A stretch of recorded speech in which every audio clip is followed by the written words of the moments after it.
Assalamualaikum warahmatullahi wabarakatuh. Alhamdulillahilladzi anzalal Qur'an hudan linnas wa bayyinatin minal huda wal furqan. Asyhadu an la ilaha illallah wahdahu la syarikalah wa asyhadu anna Muhammadan abduhu wa rasuluh.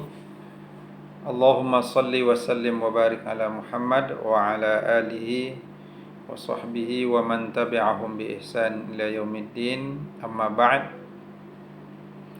Ikhwati at-talabah wa akhwati at-talibat, hafizakumullah. Para penonton kajian tafsir yang dirahmati oleh Allah Subhanahu wa taala.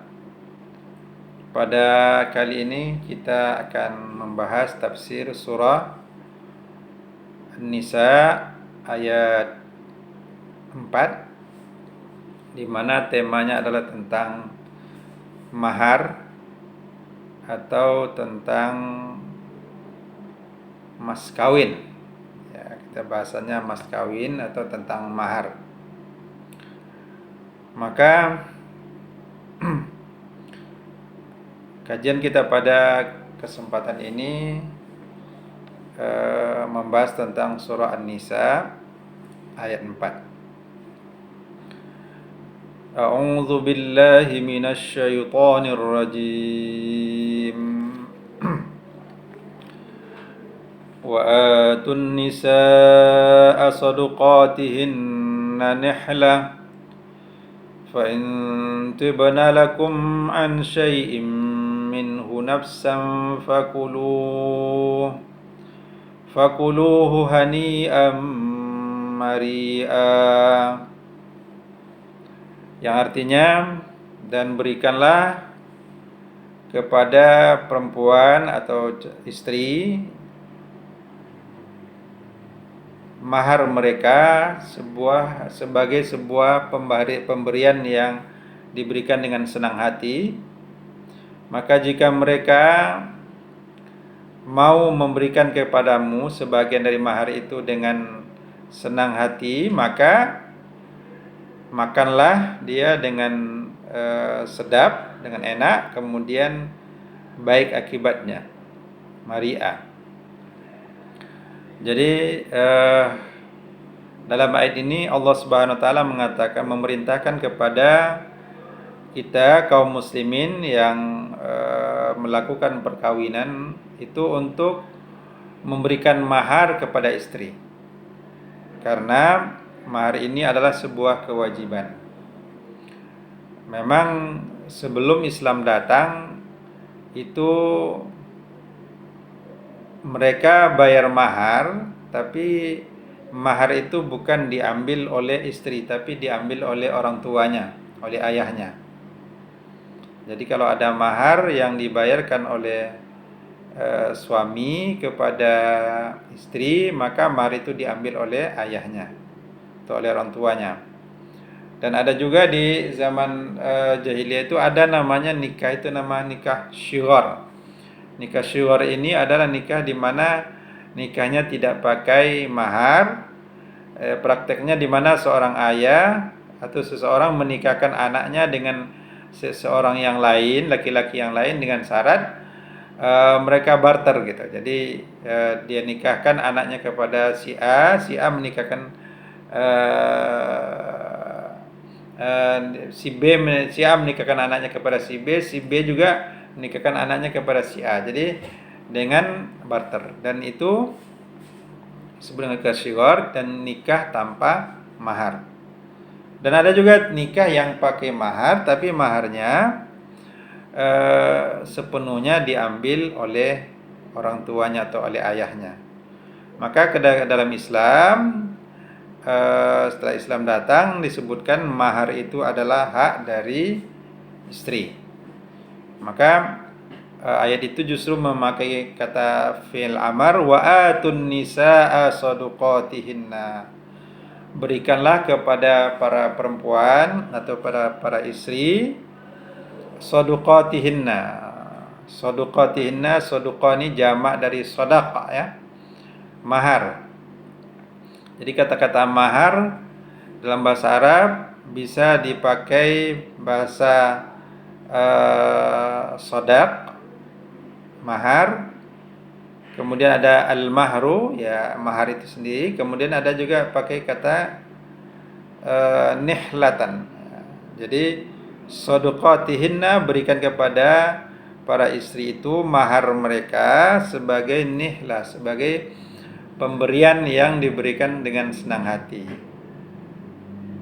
Maka fa in tibna lakum an syai'im minhu nafsan fakuluhu hani'am mari'a. Maka jika tibna, mereka berbaik hati kepada kamu untuk memberikan sebahagian dari mahar itu, maka makanlah mahar itu dengan hani'an, dengan sedap, dengan senang, wa mari'a, dengan baik, akibat dengan cara yang baik. Maka ayat ini oleh Ibnu Katsir ditafsirkan, ya. Kita lihat tafsir Ibnu Katsir, di kamar disebutkan bahwa waqala Muhammad ibnu Ishaq an Az-Zuhri an Urwa an Aisyah nihlatan faridah. Jadi kata-kata nihlatan itu bermakna faridah, sebuah kewajiban. Jadi mahar itu sebagai sebuah kewajiban. Ya. Wa qala Ibnu Zaid an-nihlatu fi kalamil Arab al-wajib. Nihlah dalam bahasa Arab itu bermakna juga sebuah kewajiban. Ya. Sehingga mereka mengatakan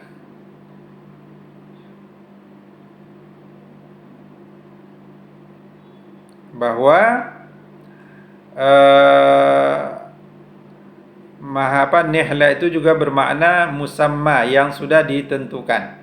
Ya, sudah ditentukan, artinya sesuatu mahar, sesuatu yang sudah ditentukan, sudah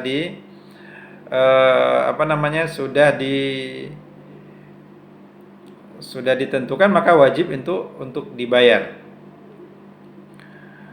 Sehingga dikatakan la tankihuha illa bi syai'in wajibin laha wa laysa yanbaghi li ahadin ba'dan nabi sallallahu alaihi wasallam ay yankiha imra'atan illa bi sadaqin wajib wala yanbaghi an yakuna tasmiyatas sadaq kadziban bi ghairi haqq. Jadi setelah Nabi Muhammad SAW, setelah Islam datang, maka seseorang yang menikahi perempuan wajib memberikan shadaq, memberikan mahar yang wajib untuk diberikan. Kemudian dijelaskan juga bahwa dalam tafsir ini di masa jahiliyah dulu, sebelum Islam datang, itu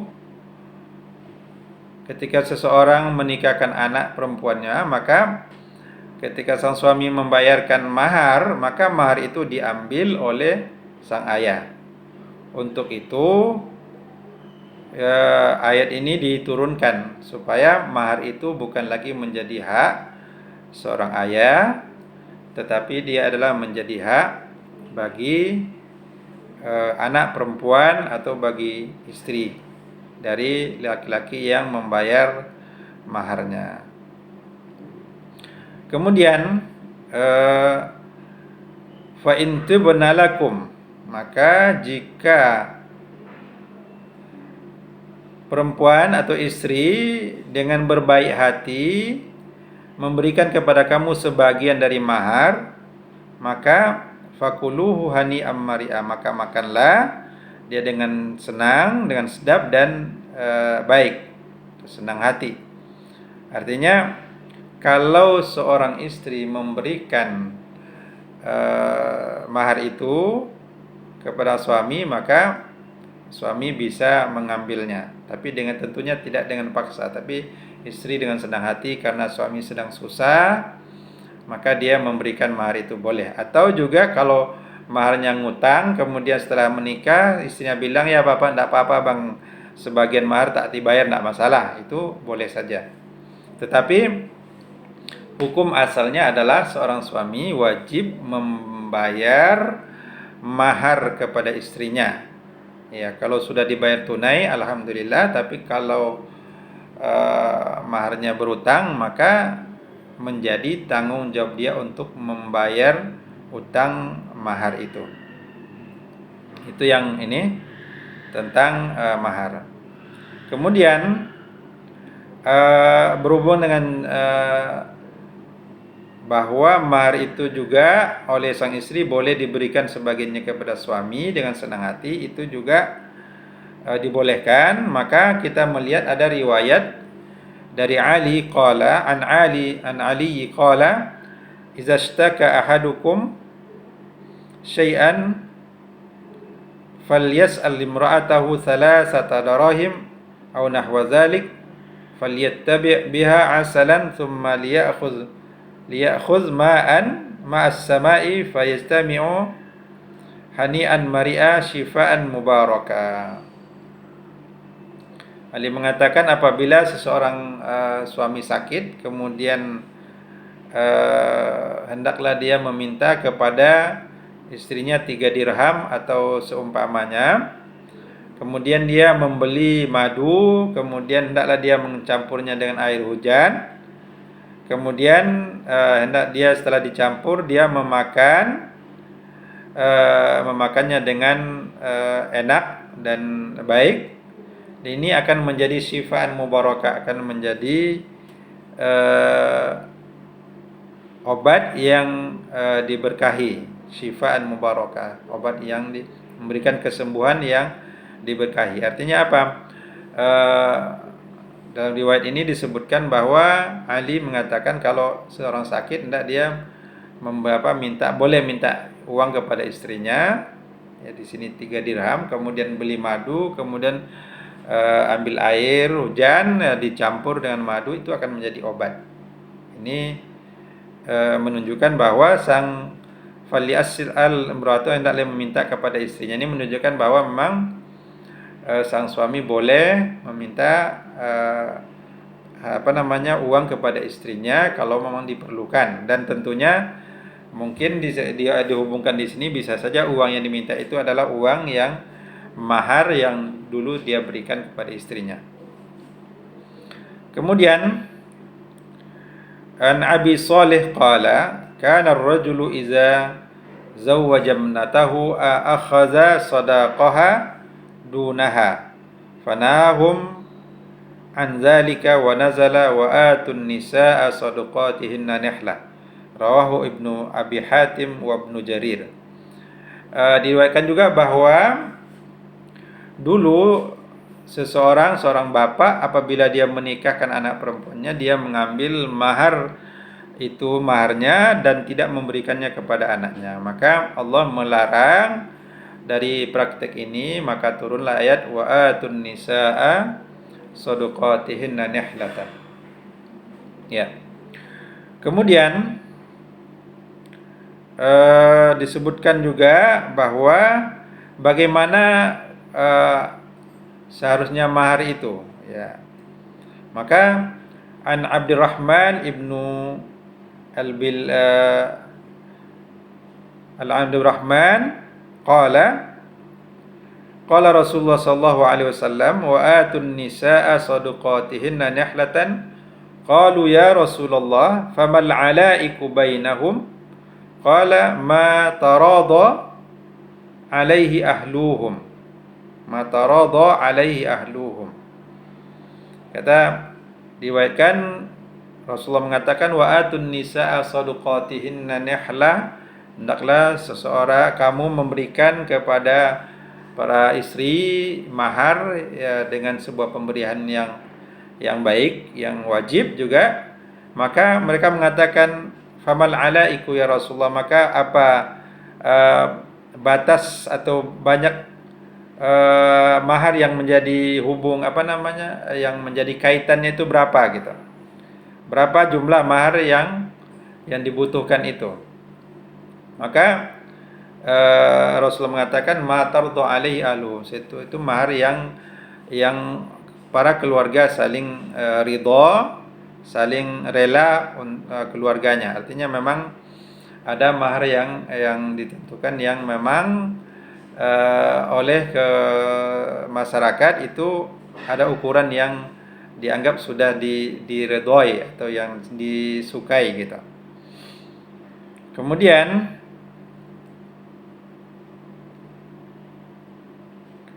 itu tentang mahar. Jadi pada dasarnya mahar ini adalah hak dari istri, dan sebaiknya memang tentunya mahar ini barang yang berharga, yang tentu juga disesuaikan juga dengan kondisi suami yang akan datang.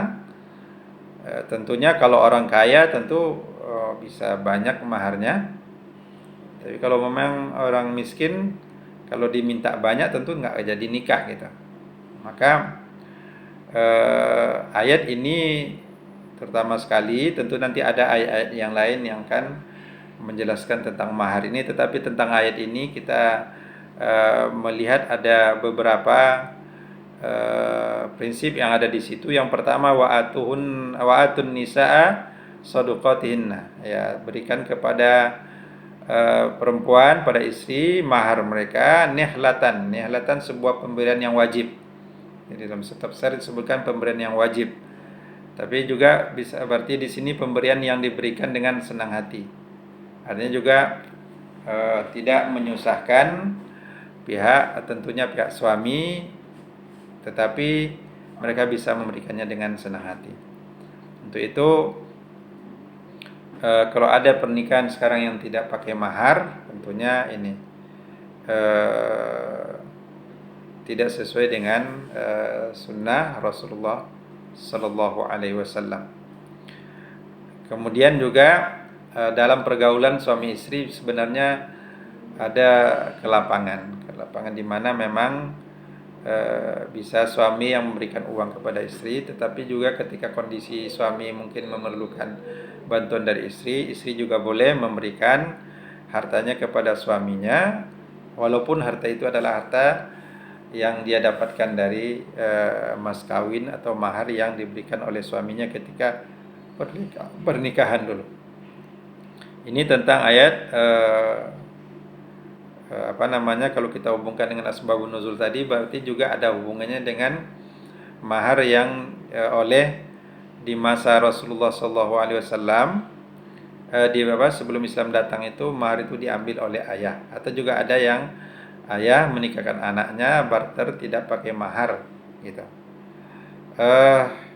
Itu mungkin untuk kajian kita pada tafsir ayat 4 surah An-Nisa, yaitu tentang kewajiban memberikan mahar, dan mahar itu adalah hak dari istri. Saya rasa itu aja mungkin untuk kajian kita tentang surah An-Nisa 4 ini. Subhanakallahumma wa bihamdika asyhadu an la ilaha illa anta astaghfiruka wa atubu ilaik. Assalamualaikum warahmatullahi wabarakatuh.